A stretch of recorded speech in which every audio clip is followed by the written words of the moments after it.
from Professor Nikki Brown, who will be presenting photographs as primary sources and introduction to her research and ongoing translation project on Afro-Turks. And then Professor Karen Petrone will offer comments and open the floor for questions. We ask you and remind you to please mute your computers unless you are speaking. To introduce our two speakers, Dr. Nikki Brown joined the UK faculty in 2019 from the University of New Orleans. She is the author of Private Politics and Public Voices, Black Women's Activism from World War I to the New Deal, which was published in 2007, and is currently working on two major book projects, from Homer's Plessy to Hurricane Katrina, Cryptography and the African American Freedom Struggle in Louisiana, and the project we're going to hear about today, From Kenya to Crete to Istanbul, a memory of a family enslaved, introductions to translated memories by, and I'm sorry if I mispronounce this name, Mustafa Oplik, an Afro-Turk activist. And then our commentator, Dr. Karen Petrone, is a professor of history and the director of the Cooperative for the Humanities and the Social Sciences. She's the author of two books in Soviet cultural history, one on celebrations under Stalin and the other on Soviet memory of World War II. And she is now working on a new book on war memory in Putin's Russia. I'm going to let Dr. Brown take it away. Hi everyone. Let me turn off the that view where you're just staring at yourself and thinking, wow, my hair makes me look crazy. I am not crazy just yet, but let me turn off that self view. Let me turn it off. Yeah. Okay. So that I can focus on all of you. I want to thank you all for being here today and for listening to this topic. This has been I'm almost near the end of a 6-year-long study of research and interviews.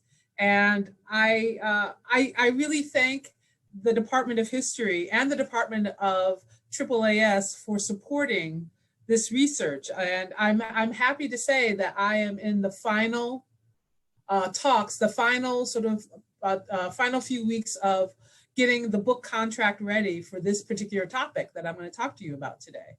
And so it comes at a really good time. I'm going to share my screen so that I have a PowerPoint ready for you. And here we are. And so that I can walk you through this. So really what I wanted to talk to you about today is how photographs can play a role in verifying Black identity and Black consciousness, and the role that plays in the Ottoman Empire. So before I move on, before I jump in, I just want to say that there are many people that I want to thank, as well as the History Department, for this study, for this work. First and foremost, I'd like to thank Mustafa Oplik, and this is a rendering of him, a painting of him from 2017. But we'll be looking at some photographs of him. And he's the one that wrote this memoir that I translated into English. But and we'll get to that. We'll get to that in a second.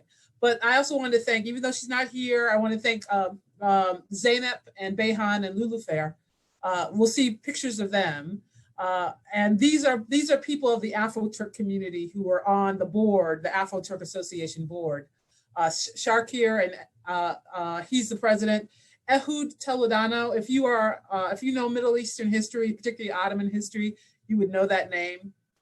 And there are some people that I'm going to be working with hopefully in the next 6 weeks or so, as I go back to Turkey, inshallah, and continue with my interviews. And that's my friend Rashida, who is an African-American woman who lives in Turkey and works at a Turkish university in the city of Muğla. And we're now going to see some graduate students that I worked with when I was there in Turkey in 2018, 2019. And here they are. And I don't know how long I'm going to focus on this photograph, because when I look at it, it really, I get a little teary-eyed. I get a little emotional. I work so closely with these people, and they are people that I would not have been able to do this work without them, without their help. So here are my graduate students, and here are the members of the Afro-Turk community. This is Tuna, as in the fish. He was the cameraman. Almala, and I often like to think that Almala is, if I was Miranda in The Devil Wears Prada, Almala was my Emily. So I would just come in and I would say, Almala, I need you to do something, and she would always do it. Shadi and Serhan and Uğur and Gülten, and Ayla is a journalist living now in Turkey, and she's recording a lot of the stuff that's going on. And this is Beyhan right here. She is probably my closest friend and contact in Turkey. She speaks impeccable English, and she is the go-between whenever I need someone or something in Turkey. And this is Sharkir, who is the president of the Afro-Turkish Association, and this is the sister Mesure. And we are all in Mesure's apartment interviewing her about her experiences as an Afro-Turk. So, and that really speaks to what I'm going to talk to you about today. When Emily first contacted me about talking to the history department or talking to you all, it occurred to me that I really could talk about one of two things. I could talk about the project itself, or I could talk about how the project came together. In other words, I can talk about the book. Let me see if I can find the book. Here it is right here. I can talk about the book and translating and what the book has come to, or I could talk about the process. And I realized after speaking with Karen that today, I think it would be helpful for you to talk about the book itself, the process, and the photographs. And if you want to ask me about how this all came together, we can definitely do that. Talk about that later, or we can get together for socially or physically distanced coffee, and I can tell you all about it. But basically, what I'm going to do today, and I'm going to talk for about a half hour till about 2:45 or so about this book and this process. So let me move ahead here, and I'm going to tell you I'm going to break this down into 5 points. There are many reasons to talk about this memoir, but I think the most important reason that this memoir is important, Mustafa Olpak's memoir, in the title is pronounced Kalakayeza, and which means a family enslaved. I think the most important reason to talk about his memoir is that he puts his Black family at the center of the history of the Ottoman Empire, or the ending days of the Ottoman Empire, and the founding of the Turkish Republic. So he centers Blackness in a way that has not been done previously when talking about Ottoman history and Turkish history. And yet, if you were to go to Turkey and you were to talk to many of these people, Turkish, Black Afro-Turks, they would say that they are Turkish first, Muslim second, and Black third. They are proud of all of these things. And these parts of their identity aren't necessarily fixed, but what they always say is that we are Turkish citizens, and Mustafa Opak that's what he wanted to say, that he wanted to expand the boundaries and the definitions of what it means to be Turkish, and include Blackness in that definition, and that is not dissimilar to our discussions of African American studies and African American history in the United States. The difference is that when we talk about race in the United States and race in Turkey, is that race is entirely fluid in Turkey. And in fact, skipping ahead, I would say that if you were to go to Turkey today, one of the things that is taught very strongly in Turkish schools is that there is no race except for Turkish. There is the Turkish race and there's everybody else. And there is no nation except for the Turkish nation and everybody else. And so the idea, just the very idea of introducing Blackness into that paradigm, that forces a lot of it forces people and it challenges people to think differently about what it means to be a citizen and what it means to be a member of the Turkish state. So that's one of the things that I wanted to pursue with this idea. So the first thing is this: as we're looking at the slide, and I make a point of saying, you can read, so I'm not going to read to you. But one of the things I would say is this: why is it so difficult to talk about slavery in modern day Turkey? And that is this: when I was in Turkey, I would tell people that I'm working on the Afro-Turks, and they would say, and I would get one of 5 answers, or one of 5 responses when I would say, hey, I'm working on the Afro-Turks, and that's why I'm here. Response number 1 was, what? The Ottoman Empire had slavery? That's crazy. And no, it's not.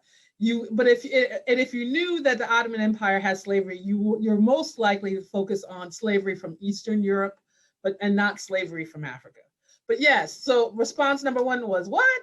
The Ottomans had slavery? I had no idea. Then the second response is, yeah, the Ottomans had slavery, but it was governed by Sharia law and not sort of Western civ. And basically what they're saying is that Sharia law is much more forgiving and much more broad in the ways that it will allow free people and enslaved people to live together. So what they're saying is that the Ottomans aren't like the West people in the West. No, the Ottomans are much more merciful. Like, keep it moving. Then there's the third answer is that, yeah, the Ottomans had slavery, but it was nowhere near as bad as American slavery. That's important because across the world, particularly in the Middle East, the image of slavery is American slavery, is what is seen in Roots, is what is seen in 12 Years a Slave, and other movies and other depictions of slavery. Uncle Tom's Cabin, and so on and so forth. And so that's the standard by which Ottoman slavery or other forms of slavery are compared. And they can say, I think with a straight face, well, we weren't as bad as the Americans, so we're not bad. So slavery in itself isn't bad. Keep that moving. Then the fourth answer is, it was the Greeks who did it. The Greeks had slavery. The Turkish people didn't have slavery. So this is really a Greek problem. And then finally, the answer I get a lot is, or response I get a lot is, hey, everybody suffered. Why focus on this? Why are you focusing on the suffering of just a small group of people? And that's where I think that's what happens when you just mention Afro-Turks in conversation. You get all these very defensive and disparate responses.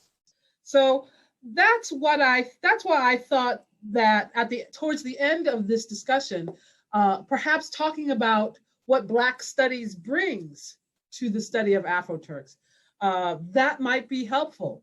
So in this particular, or rather, to illustrate this point here, is that one of the things that came to me is that the Afro-Turks, because they are descendants of enslaved people, but are citizens now. In many ways, they are citizens without a state, and that's what slavery does. It takes your labor, and it takes your sense of identity, your connection with a country, and says that that's all liminal. Liminal in the sense that it's not quite this and it's not quite that. You're here in the country, but you're not full-fledged citizens of that country.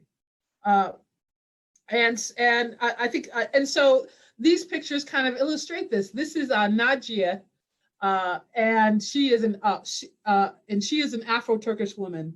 I'll say this again, but I'm going to mention this, that slavery in Turkey ends in 1923, and that's one of the first things that President Mustafa Kemal Ataturk does. Is that he abolishes slavery in 1923. So Nadia was not a slave, but her mother was. So slavery is in the living memory of people of Afro-Turkish descent, meaning they can say, I may not have been a slave, but I remember when my mother was one, and the impact that had on my family. And this image right here is of Nadia's identity card, which is really, really important to show that she is a citizen, that this is not something that, she's not a recent migrant. She didn't come to Turkey 10 years ago or 15 years ago. No. She is as much a Turkish citizen as the 80-year-old man living around the corner, but who's white or so forth. And that's one of the other issues that OPAC wanted to reaffirm, which is that Afro-Turkish people are not recent people who have recently arrived in Turkey, although that's fine. What he was trying to say was that the history of Afro-Turks goes back 100 years, goes back 150 years, and that's worthy of historical exploration. So, but that's what slavery does.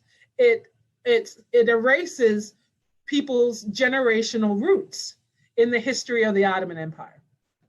Okay, so that's my first point, which is that we have citizens, but we don't necessarily have a history or a state that represents their citizenship. The second point is that the Ottoman Empire has this really complex history and I'm going to make a joke and say, if you are having trouble sleeping one night, just call me up and I will tell you the history of the Ottoman Empire, and you will be asleep in 15 minutes because it's long and it's complex.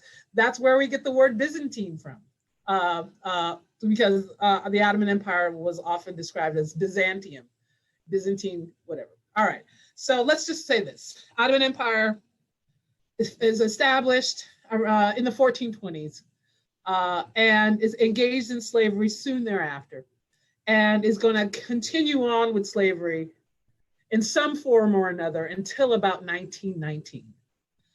And the major trading routes of the Ottoman slavery is, as you see here, that they're going to do a lot of their this is right here, right?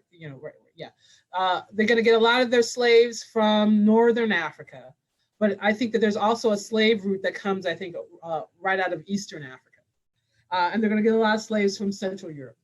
So what I would say here is that the Afro-Turks, kind of their history with slavery spans two historical eras, and that part of the issue has been trying to figure out, part of the difficulty with talking about these two historical eras is really trying to figure out how many people were enslaved.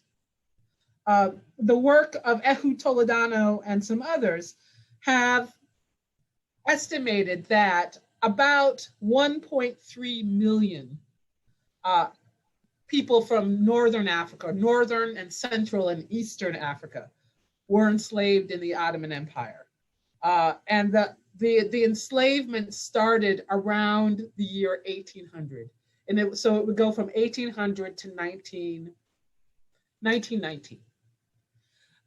And others have found that of those 1.3 million people who were enslaved, 2/3, or about 800,000, were women, and that those women were incorporated, or the work that they did as enslaved people was primarily within the household.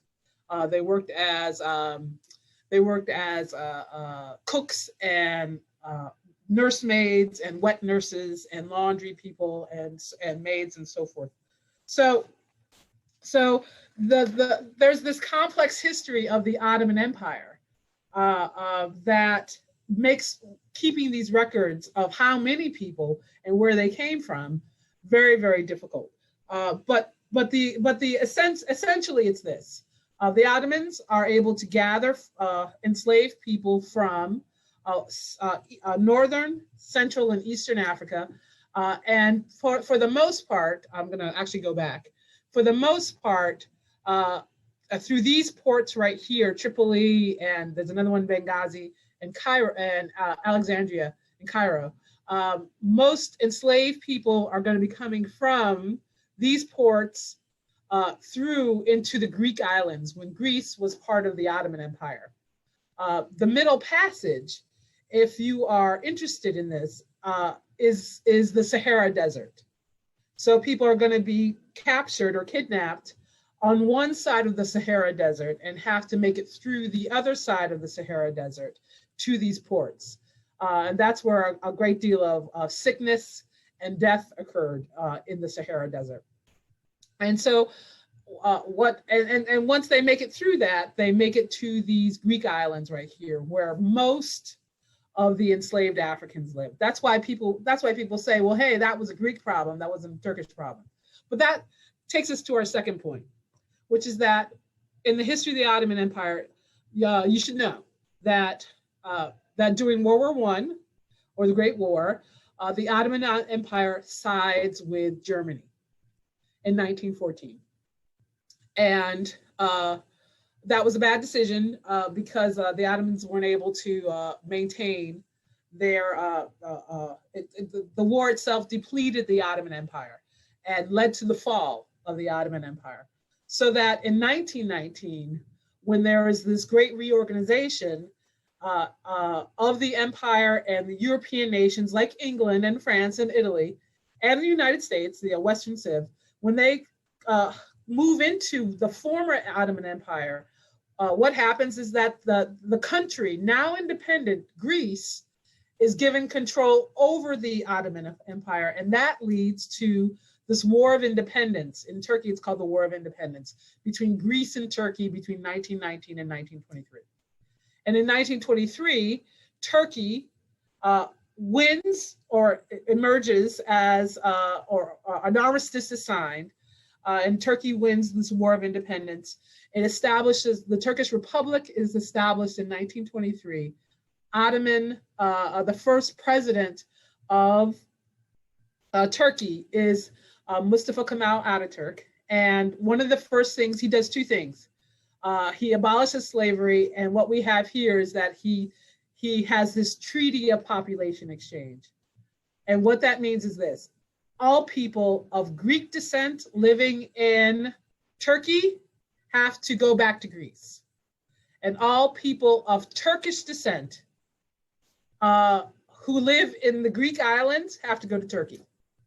That leads us to our third point, because the question becomes, the question becomes, well, what about enslaved people? Are they of Greek descent? Are they of Turkish descent?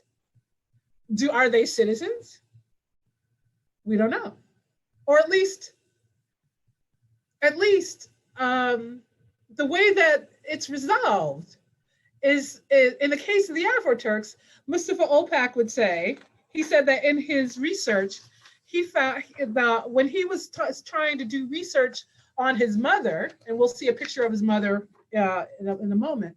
When he was trying to do research of his mother, he goes to the school where his mother was an elementary school to get her school records, and they're having difficulty finding her records. And the guy says, well, who was your grandfather? And Mustafa Olpak says, well, my grandfather was a slave. when the guy says, well, who was your other grandfather? Who was your mother's grandfather? And Mustafa Opak says, listen, all 4 grandparents were slaves. And the guy says, well, you know what? Maybe your history starts with your parents, meaning maybe your history starts the moment your people were no longer slaves. And to the ears of African-American historians, we go, that's crazy. People have history, regardless of their status as citizens or their status as enslaved. Like, history exists beyond that. But at the time, Mustafa Opak was trying to sort out like how to establish his family's existence when his family, according to Turkish records, didn't exist before 1923. Like, how do you say that that's possible? So these are the type of issues that he had to sort out. So let's get to that third. So that's my third point, which is that it's not only the Ottomans who have this complex history with the Afro-Turks, it's the Turkish Republic that has this complex history too. Like, again, finding receipts, finding records for people who, according to the Turkish Republic, don't exist, and yet they're considered citizens.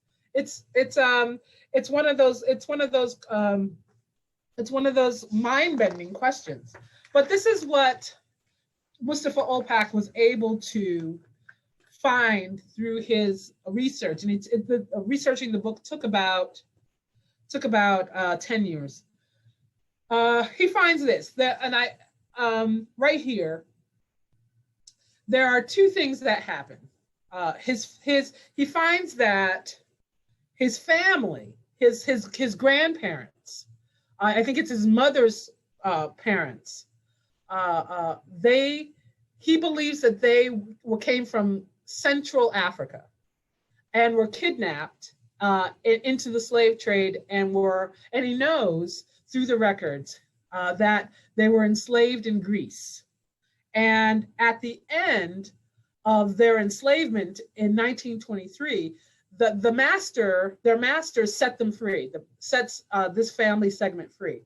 But the master says, I don't have anything to give you. I don't have any money. I can't give you any land. I can't give you any guns. I can't give you any alcohol. I can't give you anything to trade. I can't give you anything. So you're on your own. And what happens is that the family that lives in Greece, during this population exchange moment, the family decides to get on a ferry boat from Greece and take it to Turkey. And we know that is actually very common now, so 100 years later. So the family gets together, meaning the father and the mother, and their families, Shadiye and Shemdiye and Kamala, and they all get together and they go down to the port. And again, they're formerly enslaved people. They've been set free, but they don't have any money and they don't have anything to trade. So they come up with this plan, which I have to say, if you've been to Turkey, is totally boss. They come up with this plan and they just say, you know what, we're just going to get on the boat. And if they catch us, then they catch us. We'll figure it out when we get there. We could get to that point, we'll figure it out. But right now, we're just going to get on the boat. And so what they did, literally, they got on the boat, and the boat, meaning there's a ferry boat and going from Greece to Turkey, and there are like hundreds of people getting on the boat at the same time. So they just huddle together and just get on the boat. And I point this out that the baby at the time, Kamala, Mustafa Opak's mother, she was born a slave, but she was a month old, 4 weeks old, when her parents come up with this plan to just get on the boat. And they wrap her in a Turkish rug, and they put her underneath, and she's wrapped in this rug, and her mother carries her under her arm and says, and they all just get on the boat. And they wrap her in the rug, A, to keep her warm, and B, to hopefully keep her quiet so that the guards won't look at her and say, what's that? Well, what's that noise there? What are you trying to do? And that's how they get from Crete to this city called Ivolok, which is just on the Aegean coast. And it's at that point that they get to Turkey, and they register as Turkish citizens, and they're able to get a little bit of land. And so what happens is that that's one segment of the family. Another segment of the family ends up in Istanbul, and that is Mustafa Olpak's great aunt, who is also she's also the sister of Shadiye and Shemdiye. Important for the story is that his great aunt was at one point she was his great grandmother. She was captured as well, but when she was captured as a slave, she was quite young, and she already had a husband. So maybe she was 15 years old, and she had a husband who was maybe 30 or 35 years old. Everybody is captured. Her first husband, Ibrahim, survives the passing, and they all get sold as a family unit to Greece. But what happens is that Ibrahim dies, and because they're all still enslaved, Nuria is compelled to marry her stepson, and her stepson is Ahmet, Korsan Ahmet. And then when the master family falls on hard times, Nuria is sold with her two daughters to another family in Istanbul, and Ahmet marries Nuria's sister Shadiye. It took me weeks to figure that out, and it took me weeks to try to put that all together. But that's how complex this is, and that's what slavery does. Slavery says that the will of the master is the most paramount thing, and what the enslaved people want is not or cannot compete with what the master wants. So that brings us to our fourth point, which is that history is about people. Kamala, who has in 1923 is spirited into Turkey, the Republic of Turkey, hidden in a little rug. She grows up. She's a little girl in Ivolok. She has a couple of years of education, and then she meets the man who would be her husband, Mehmet, and together they have 9 children. And Mustafa is 1, 2, 3, 4, 5. Mustafa is the 5th of 9 children, but their story doesn't end there or even begin there. Their story is the rest of the memoir is about all the things that the family is going to have to endure when as it's trying to make its way as Turkish citizens. Some of the themes that came up time and again in this memoir is how is freedom of choice, and how their choices were taken from them because they were enslaved, particularly who they were going to marry and what's going to happen to their kids. So there's a great deal of shame that Mustafa Olpak had to overcome. He had to talk to people, but he couldn't talk to them just once or twice. He had to keep going back like 10 and 12 times to finally get these stories out of them. Because he had to build trust, and he had to overcome such shame that they felt at being enslaved. And one of the things he says is in his memoir, in fact, it's the first thing he says in his memoir, is that I have nothing to be ashamed of. My grandparents were slaves. So what? That's not my problem. That's the problem. That's the sin that the masters are going to have to answer for, not me. That's not my problem. And yet, trying to have that conversation with people who are enslaved is a very, very difficult. Was very difficult. And in fact, we're still having that conversation in Turkey now. There are some other issues that I wanted to try to capture with my photographs. Kamala only had a couple of years of education and really believed that her family's path out of poverty began with education. And so I read that a lot.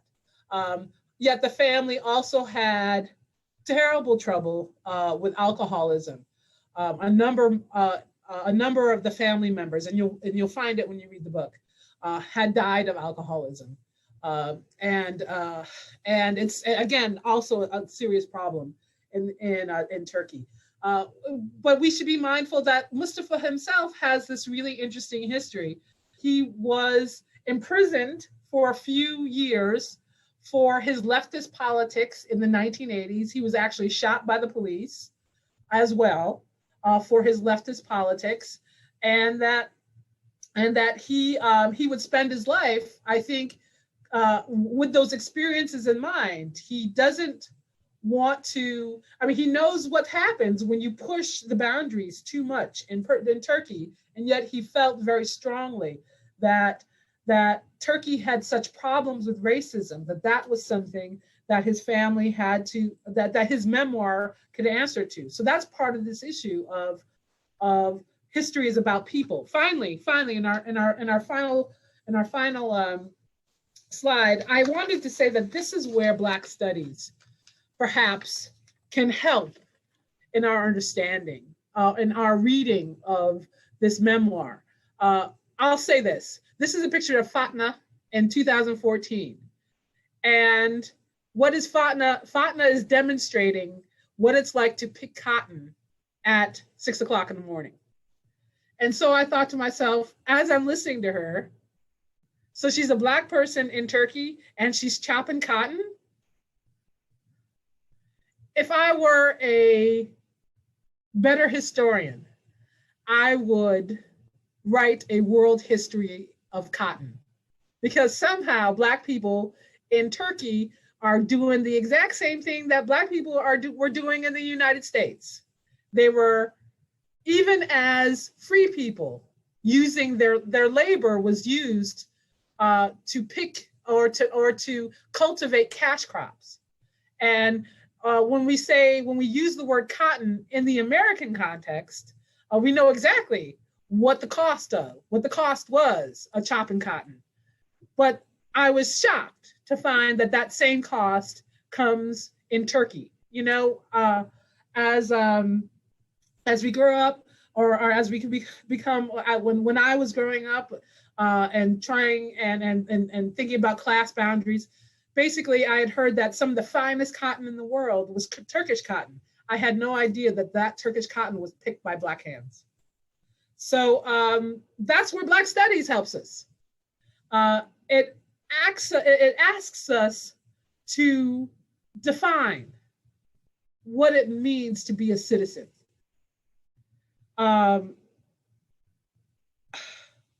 It helps us come up with a framework and a language to describe how you can talk, how you can make Blackness the center of your study and enrich the entire study itself.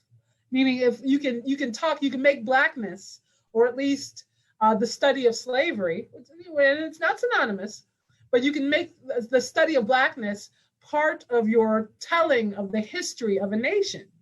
And that opens up all these really interesting questions and doors about the nation's origins. Black Studies helps us talk about new ways of thinking about Africa itself, the African diaspora. If, as an example, if there's one thing that Afro-Turks are really very reluctant to ally themselves with, it's the notion of Africa, because in Turkey, Africa as a continent is still associated with lack of civilization, poverty, corruption, disease, and economic depression. So that's something that Black Studies kind of brings to the story, brings to the table, is a reimagining of Africa, so that Africa isn't this place that is used and then discarded. Africa is a place of rich cultural history, heritage, etc.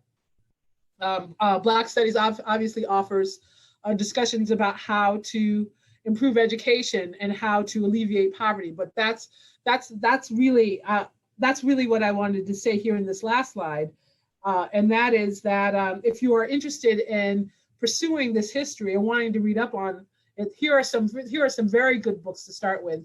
But I really just want to take a moment to look at this image itself. This image is of Mustafa. Sorry, this image is of Ahmet. Ahmet right here is an Afro-Turk. This is Mustafa right here. And this is Beyhan again. As you'll see here, Mustafa died in 2016. He had had a long bout with prostate cancer. And it had the prostate cancer would go, he would get it treated, and it would be in remission, and then it would come back. And what happened finally is that he had another recurrence of prostate cancer, and he just decided that at that point he didn't want to do chemo anymore, and he passed away. So this photo was taken 2 years before he was he passed. But I don't know if you can. He's very thin in this photograph, which is interesting because he was a big guy. He was a stonemason, and he worked with his hands in the quarry. And that's where he became unionized, and that's when he got into leftist politics. But that's really just one of my favorite photographs of him. And here are and this slide, really, this is our last slide, and that is, where am I going with this next? This image right here is of the interviews that I am doing with the Afro-Turks in the future. This woman right here, this is the same woman. This is Aisha, and I think she is in her late 70s and early 80s. And this is the group, and we are sitting and having a discussion with her about what it means to be Afro-Turk. And this is Beyhan again in a sort of in a stylized portrait of her. And this is Güler and her son, and she is also some people that I'll be interviewing as well. This again, she's an Afro-Turkish woman. Her son is biracial, and that's one of the things that makes studying race in Turkey so difficult, is that both of these people are listed as Turkish, which is correct, but their racial identification is not taken down. So it's hard to get a sense of how many Afro-Turks there are, because in Turkey, like I said, there's only one race, and that's the Turkish race, and there's only one nation, and that's the Turkish nation. And yet the Afro-Turks have lingering issues with poverty and underemployment. And so it would be helpful to know how poverty is affecting them specifically. And frankly, it would be helpful to have a conversation about racism itself in Turkey. I don't see that. That's a very difficult conversation to have that I often choose not to think about. But that's a different discussion. So are we at the end? Yeah, we are. We are at the end. So I'm going to turn off the screen share and open it up to you for any questions and comments. And I want to thank you again for listening and coming today. Thank you so much, Nikki. I am, as you're discussing, what I'm going to do is I'm going to throw out 5 or 6 questions, but don't answer them yet. We'll collect other questions, and maybe you can answer mine along the way, right? But I found your presentation incredibly fascinating, and I want to ask you about 10 things, and maybe other people will augment these. Sure. The first thing is you have photography in your title, and I know that you've been writing about photography and that you're an active photographer yourself. And one of the things I would love to hear you expand upon more is the role of the photographs as historical evidence and as your evidence in this project. Right. That's one, because you have both historic photographs and ones you took yourself, I think, in here. Right. I found the conversation about slavery in Ottoman Empire incredibly important. especially because of its recent vintage, right? That we think of slavery as something from a long time ago, but these are people whose parents were in slavery. Since it's so omnipresent in the American consciousness at the moment, I think it's really illuminating to look at how other societies are dealing with their legacies of slavery. So I would love to hear that kind of comparative aspect. And I was also interested to hear you say that when people talk about slavery there, they're also talking about American slavery, right? That the American slavery is the model of slavery against which they are positioning themselves. So I think that comparative element is really interesting and worth pursuing further. One of the things that I was thinking about here is, in terms of Holocaust memory, now there's a whole set of scholars who talk about the kind of transgenerational trauma and how the children of Holocaust survivors are experiencing, sort of the traumatic histories. And so I don't know if that's a literature that you've thought about or something that you might consider here, because I think it might be pertinent. The other thing, the other thing I wanted to know more about, and that I really am embarrassed that I didn't know more about, was the 1923 population exchange between Greeks and Turks, and I'm curious about the role of religion there. Were all Islamic people essentially shipped off to Turkey?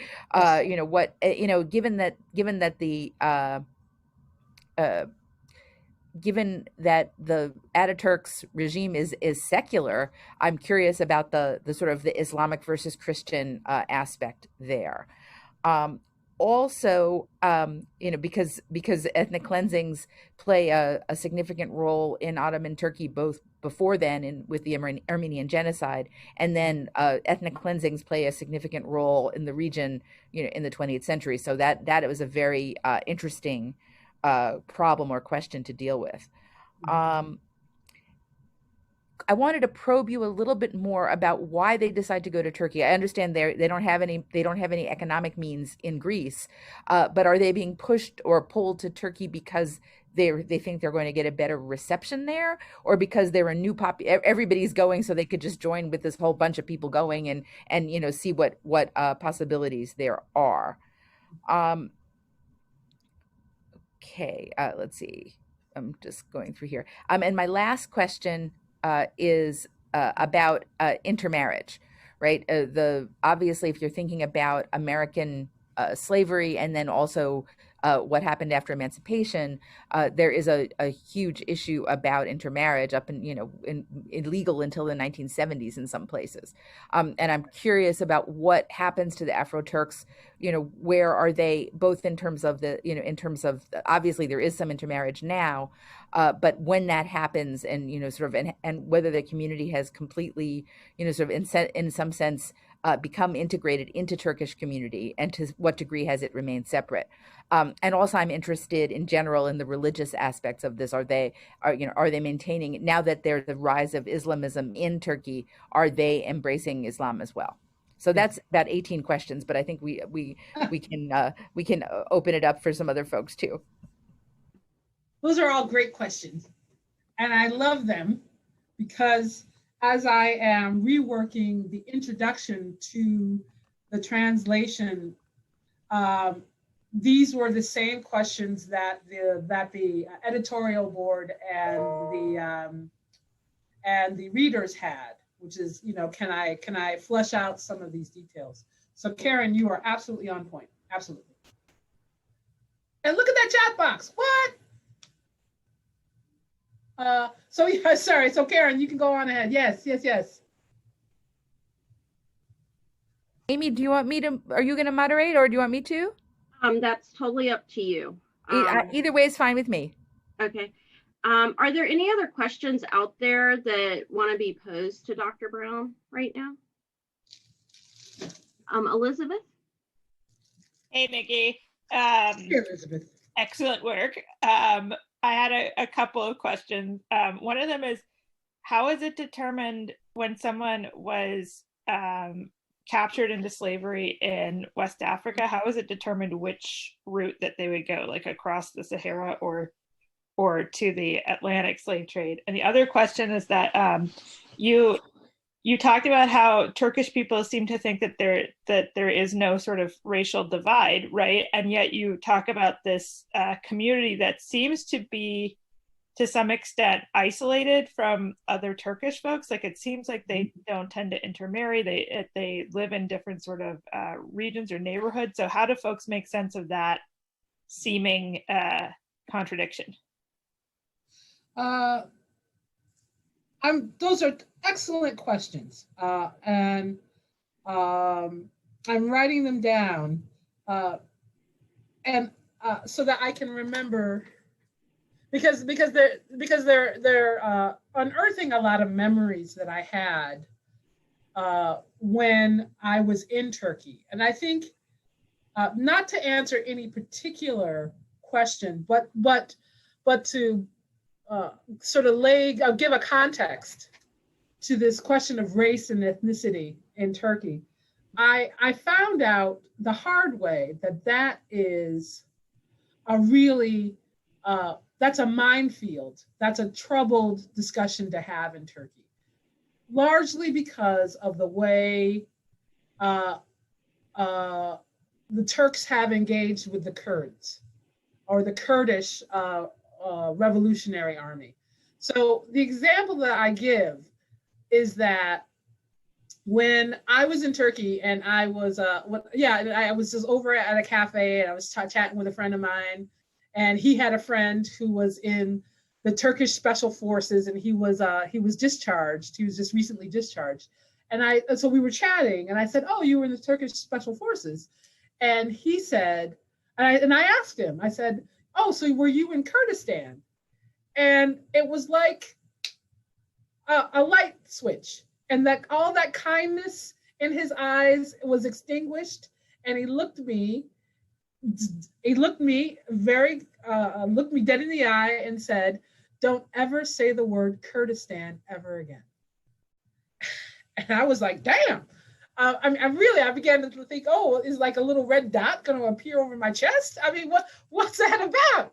And it turns out it's because in Turkey, there is no Kurdistan. There is none. And in fact, the Kurds are associated with terror. Like the Kurdish problem is not unlike the Troubles in Northern Ireland. Is not unlike some others. That's how it's equated. That's how people engage it. And so that's when I realized you don't talk about Black Power in Turkey, because that Black Power is associated with Black Revolution, or is associated with revolution. And the last time the Turks engaged in revolution was when they had those exchanges with the Kurds. So what I found in an even broader context is that Afro-Turks are not looking for Black Power. They're not looking for civil rights. They're not looking for the end or the transformation of a racial caste system. Because officially in Turkey, there is no racism. So there's no need for civil rights. There's no need for a civil rights movement because there's no racism in Turkey. I really wink at that, and I tell you this because I've had people tell me this. I've had people say Turkish people are not racist, and then someone spits on me because that actually happened. I'll get to that later. We got into it a little bit, but he apologized. He said that he didn't mean to, but that's, or they'll say Turkish people are not racist, but then they'll point to me and say, well, she's a foreigner. She's a foreigner. And so if you want to bother somebody, bother her. Don't bother me. Really, it's so race and ethnicity are highly fraught topics, difficult to talk about. And I have not come up with a way to talk about it without fisticuffs emerging from that conversation. It's that bad. And so to go to that question then, how do people make sense of these contradictions? Elizabeth, they don't. They don't make sense of it. Most Afro-Turks live in small neighborhoods inside big cities. Like the city that I lived in is Izmir. By Turkish standards, it's a small city at 4 million people. But the Afro-Turks live in neighborhoods, or they live in villages outside of large cities. There is some intermarriage. In fact, there's quite a bit of intermarriage. But what happens is that now that divorce is legal in Turkey, a lot of the marriages just break up. Sometimes that happens. And what happens is that if there are children who result from it, the children usually live with their mother, and that becomes an issue as well. You know, the children live with their mother, but they have the father's last name, and it's a thing. It's difficult. So these contradictions are not just abstract. They are practical problems. These are everyday problems that people are encountering. Karen, let me. Which question would you like me to answer first? I would like you to go ahead and answer the questions that other folks' questions first. You can leave mine till the end. Okay. Dr. Brown, Dr. Abasetti had his hand up a few minutes ago, and Abby has hers. So we have those two in addition to the questions in the chat. Okay. What are Dr. Jim? One question I had sort of built on Karen to talk about religion. I wondered what language his ancestors, when they were living in Greece, were speaking. They were in the Ottoman Empire. Were they speaking Turkish? Were they speaking Greek? Were they speaking their African language? And was choice maybe related to that? The other very different question, and Phil Harling would know more about this than I do. I always had the impression that a great deal of slavery into the Muslim world came via the Sultan of Zanzibar, and that the British Navy spent a lot of time in the late 19th century trying to suppress slave trade along the coast, not across the Sahara. That's right. Oh, absolutely. To answer your language question, the answer is yes. The answer is that in Mustafa Olpak's history, his grandparents spoke Greek. And they also spoke the language that they had before they were slaves. It's hard to sort of get an sense of what that language was, but he does remember his family speaking something else besides Greek, particularly if they were talking about a family secret and they wanted to keep it from the kids. So they spoke Greek, and then my Italian grandparents were like that. And then when they move in the population exchange, they pick up Turkish, and then all Afro-Turks speak Turkish now. Very few speak English, but that's a matter of education, and that speaks to poverty, in the sense that if you want to get ahead in Turkey, you have to have English language instruction, and it has to be continuous. But if your school doesn't have an English language teacher, and in Turkey, and I'm reluctant to say this, but in Turkey, under Erdogan, you're no longer even required to go to school for 8 years. You just, the Turkish version of one and done is you go to school for 4 years, and if you like school, you can go to school for another 4 years, but you're not obligated to go to school for 8 to 12 years anymore. So that means that the kids are not being exposed to English language, which keeps some people in poverty, because it keeps them from communicating with Europe and other areas of the world in which English is dominant. But about the religion is a good question. It's come up a couple times. All Afro-Turks are Muslim because it's a Muslim country. I do not know. I have never met a Christian or a Jewish or another an Eastern religion, Afro-Turk. They're all Muslim, and they may have had a religious practice or faith practice before they were enslaved, but we haven't been able to sort of ascertain what that was. It's likely it could have been Islam as well. It's just hard to nail that down. And so to the issue of slavery, yes, in Eastern Africa, yes, the British Empire in the 1860s and 1870s really tried to convince the Ottoman Empire to give up slavery. And yes, and really like sent ambassadors, did position papers, had conferences, tried to convince the Ottomans that slavery was not not a good path. What the Ottomans did was to say, well, you know, the Americans have slavery or had slavery. And so if the Americans can have slavery, I don't understand why we can't have slavery. And then the British would say, well, the American slavery ended in war, ended with the Civil War. Is that the way you want to go? And the Ottomans would say, well, you know what, that's not our business.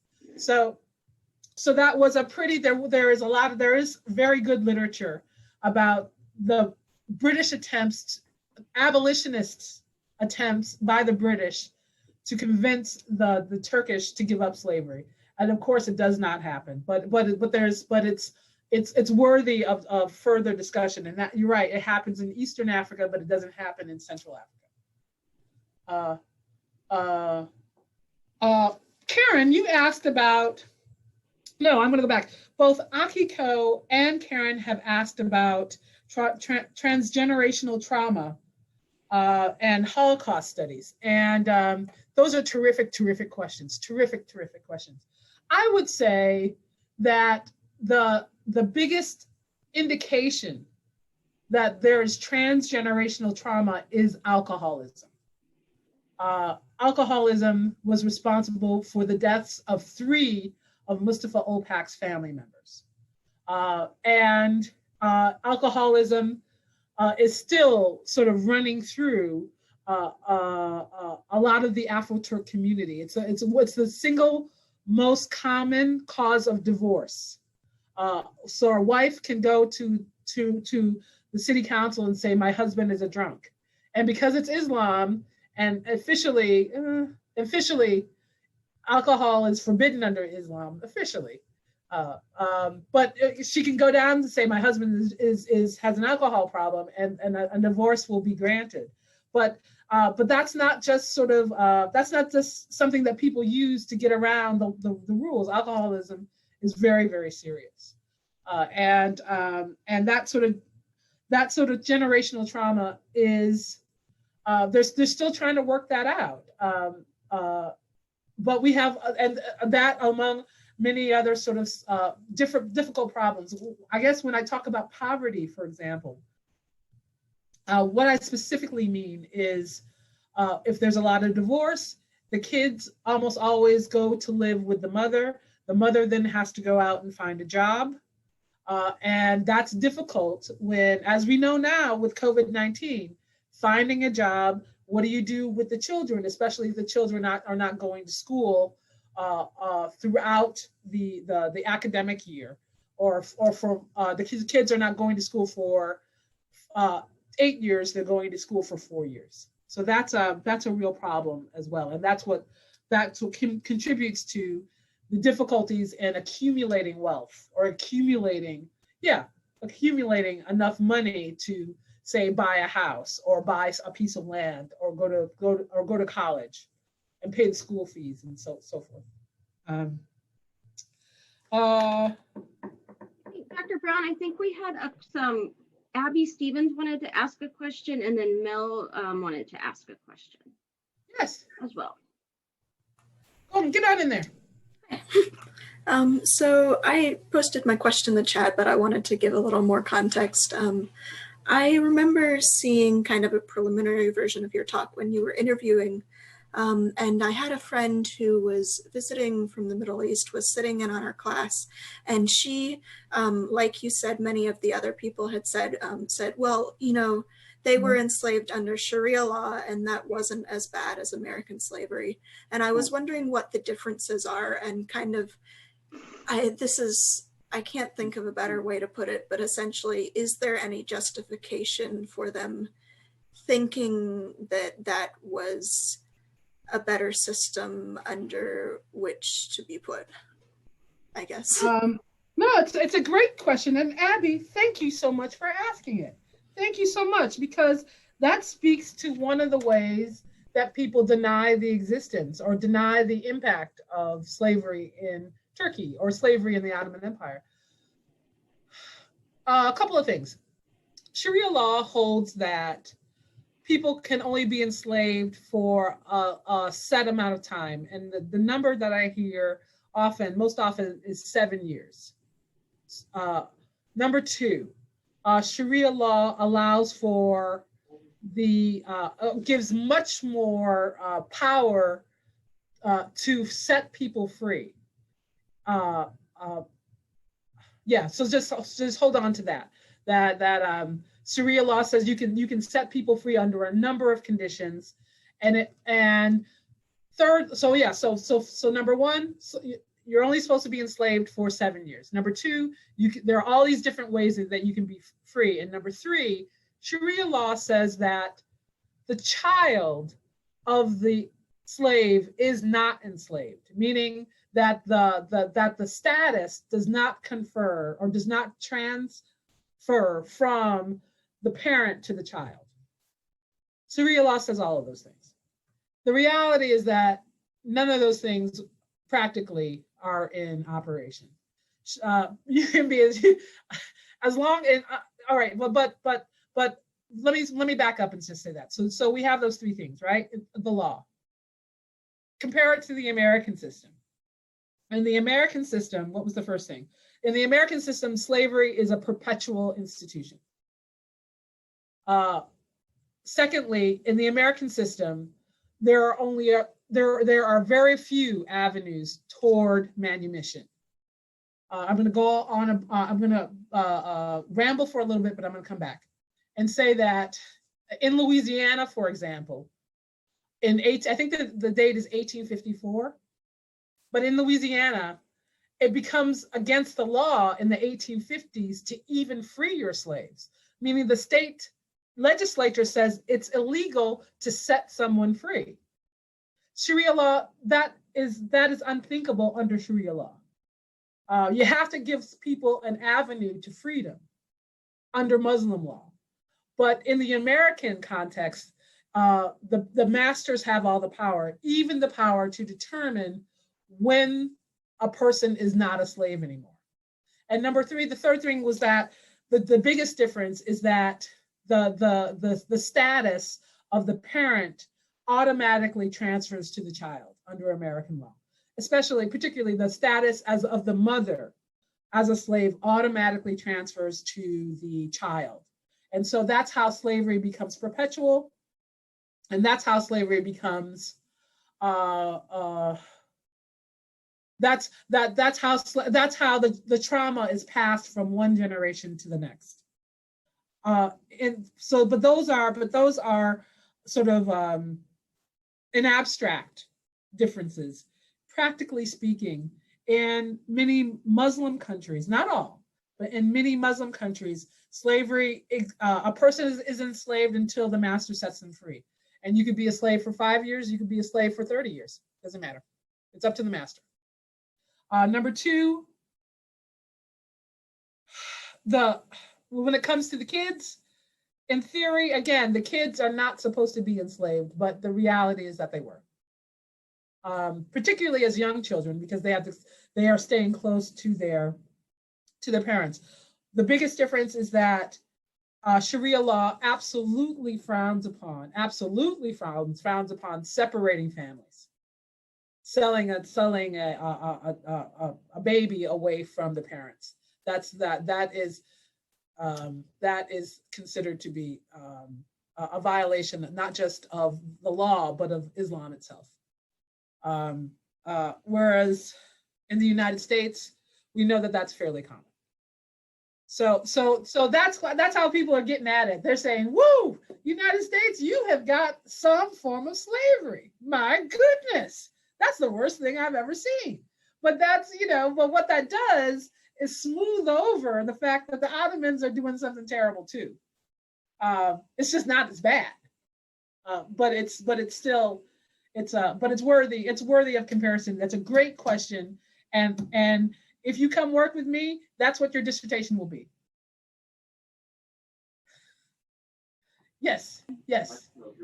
Okay, I think Mel's next, and then we'll go to some of the questions in the chat. Yes, Mel. Hi, Dr. Brown. This has been a fascinating talk. I've really enjoyed it, and I've really enjoyed everyone's questions. They're much more interesting, I think, than mine's going to be. I think my question comes out of my place as a medievalist, and thinking, at least in early medieval studies, although medieval studies currently is incorporating a lot more critical race theory, but in Latin, there is one word, gens, that means people, nation, and race. It just kind of like means all of those together. And I'm wondering about Turkish. Does it have words and gens in Latin can sometimes also mean like a religious group. So how does Turkish distinguish between these things? Is race and nation a similar word, right? Whereas we think of race in English as being tied to physical characteristics and nation as place of birth, and ethnicity is kind of somewhere in between those two, right? How is Turkish using these words? Very, very good question. Modern Turkish is a derivative of Arabic. So Arabic and Turkish, modern Turkish, share many, many, many of the same words. So that's my first thought, is that if you were to go to Arabic and see if there are those same derivations of race and people and nation. But in Turkish itself, I don't know if there is. I know that there is a word for people and there's a word for nation. Race is funky because again, it wouldn't be the word race in Turkish. It would be some type of what's the word? Well, cognate. It would be a Western European word that is translated, that is taken from Western Europe and put in Turkish, meaning the word race it would be spelled the same way, or it's spelled in a Turkish way, because officially there is no race in Turkey. But I don't want to gloss over this. Turkish has come up with what's the word? Not curse words. What are those pejoratives for people of color? That are not quite as bad as the N-word, although they approach it. And so one of the words that I'm gonna put it in the chat, though I'm reluctant to say it out loud. It's the word Zenci, Z-E-N-C-I, and that comes close to Negro. But in modern Turkish, if you want to talk about someone who's Black, it's one of those things. If you want to talk about someone who's Black, you can use that word Zenci, or you can use the word Arab. I know it's crazy because Arab, Arab refers to a whole bunch of people, but in the context of conversation, talking about a Black Arab, you would talk, a Black Arab would be someone from Africa, from Central and Eastern Africa. Yeah, good word, good question. Okay, let's tackle some of the questions that are in the chat. Going back up to the top of the chat, I think Dr. Chasen Lopez asked about, what about the Jews in 1923? Were they citizens? You can all see the questions for yourself, so maybe we can tackle that one. And just for a time standpoint, we have about 12 minutes until our proposed cutoff. So just to kind of give everybody a time period of where we're at. No, these are all great. These are all great questions. Sorry, that little ding was me, so I just turned off my email. What about Jews in 1923? Wow, that's really what a great question that is, because between, if I have this right, between 1918 and I want to say the mid 1920s, so it could have been 1923. Jews, particularly from Eastern Europe, were considered to be had protected refugee status in Turkey. Now that's the same time that there is a war going on between Greece and Turkey over a war of independence. But I remember very clearly reading that Eastern European Jews often were able to find a new life for themselves, meaning establish businesses, establish synagogues, have a rich cultural life in Turkey. And I know this because Istanbul has several, not one, but like 5 synagogues. Now, granted, the city's got 20 million people, so yeah, but it's got 5 synagogues, and it's got a museum of Jewish history that I have been to and have taken pictures at.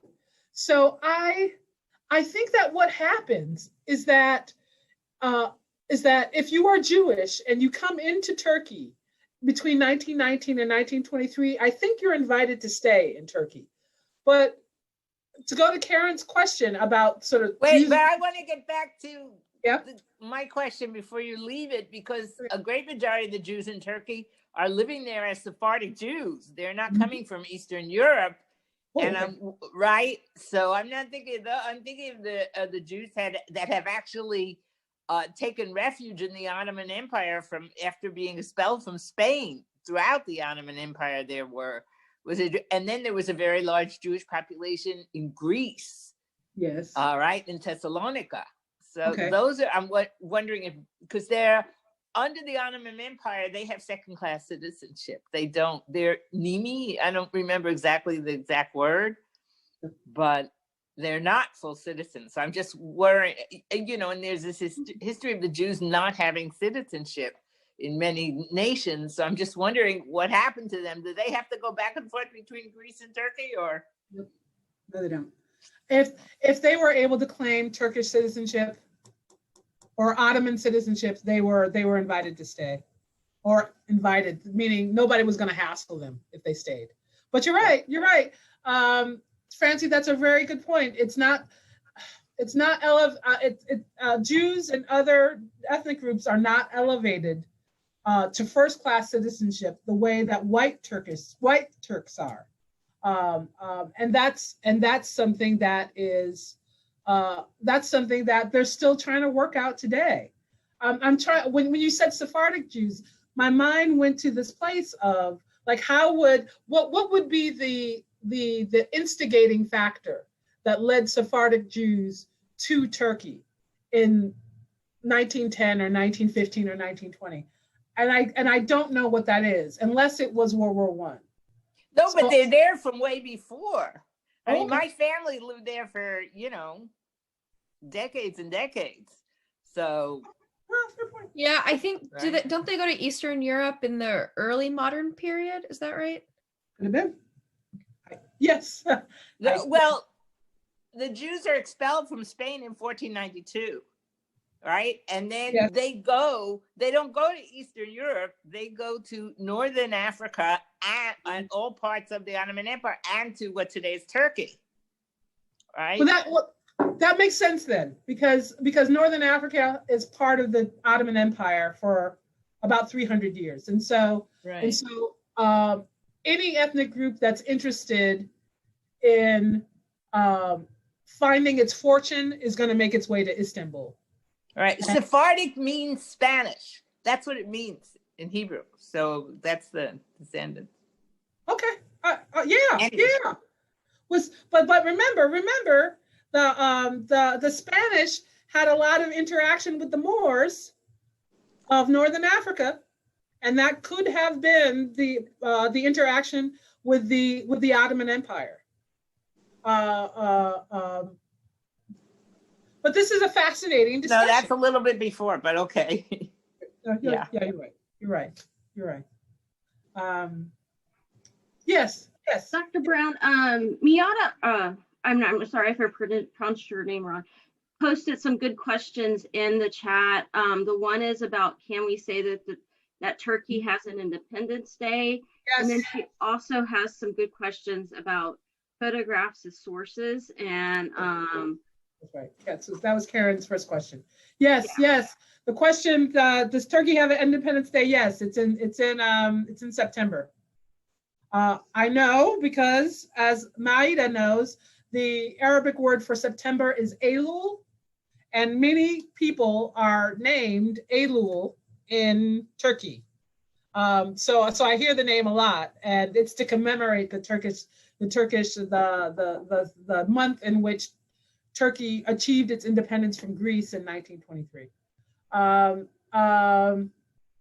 It's a big deal. It's a big deal. I'm not belaboring the point, but one of the things that I learned when I was in Turkey is that all rights and all identity come from Ataturk. Your civic sense of self, your Turkish citizenship, your idea of the nation, that comes from Ataturk. And the secularism, the women's rights, the sense of one nation, not many nations, not many ethnic groups, but one Turkish nation, they all derive from Ataturk. There is no criticizing of Ataturk. Ataturk operates on a visual level somewhere in between Jesus Christ and the Pope. So a lot of these things that we're talking about, these are set in stone, but the stone itself dates back to 1923. It does not go back beyond that because the Turkish nation emerges in 1923.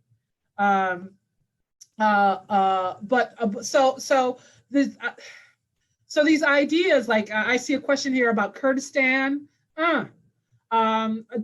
Kurdistan, according to Ataturk, is not a separate country. Kurdistan is Turkey. There are no Syrian Kurds. That's Turkey. There are no Iraqi Kurds. That's Turkey too. There's that sense that all of this discussion about division, ethnicity, race goes against the creed of one nation and one Turkey. Not definitely, but Karen asked this question and so did Maida. How do we use photographs as a primary source if there's no dates and names on the pictures? And Karen asked this question, how the role of photographs as historical evidence. Those are questions that really guided this particular project. How to use photographs as a primary source? To answer the question, I think of photographs as a language. And what is this person telling me? What is the language that people are using, in this photograph? And it's and I'm not being abstruse about this. Let's look at the way that they are standing. Let's look at the way that they are looking at the camera or not looking at the camera. Let's look at all the other things that are in the photograph itself. Maybe it's just a picture of a person standing in front of a photograph, camera. But that's all right, because if we use our senses, we know that a selfie from 2020 is a lot different from a daguerreotype in 1880. So that allows us to think about, try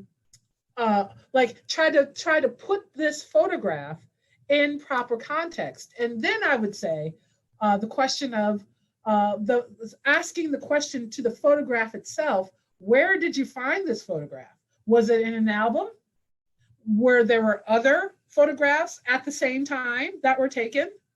I'm not saying it's easy of trying to track down these primary sources, and it can take at least a year to sort of find the provenance of a photograph. But I also want to say that sometimes the answers are there because the person taking the photograph is using the best technology at the time. So if you start with the technology and you start with the structures, you start with the actual putting together of the image, you can begin to figure out when it was taken and by whom it was taken. And then you start to think about things like subjectivity, like, is the person in the photograph, is that a happy person or is that a sad person? Really, like, what I'm doing is I'm thinking about images of Black women, enslaved women with white children on their laps, you know? They often weren't pictured smiling, having a good time.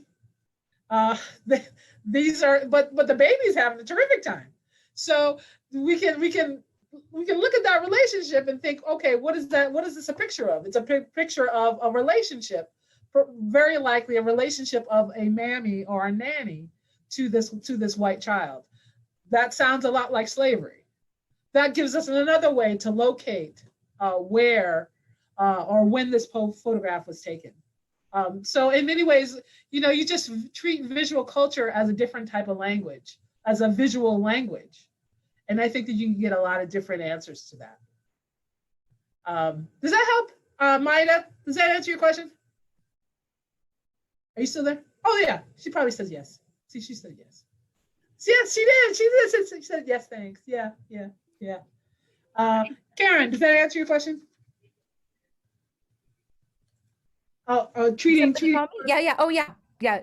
Thank you so much.